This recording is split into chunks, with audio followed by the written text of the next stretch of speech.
Korban investasi bodong yang melapor ke Polrestabes Makassar ini mengaku menjadi korban penipuan lantaran keuntungan dari arisan yang diikuti hingga kini belum didapatkan.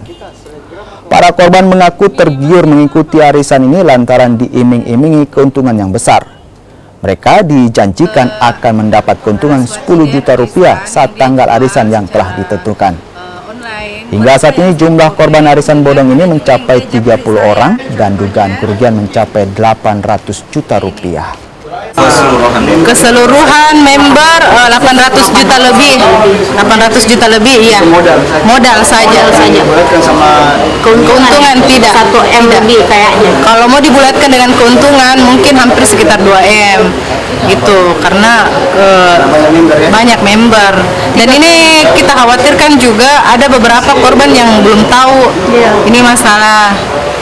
Jadi kemungkinan kalau misalnya sudah tersebar ini bisa jadi ada korban baru.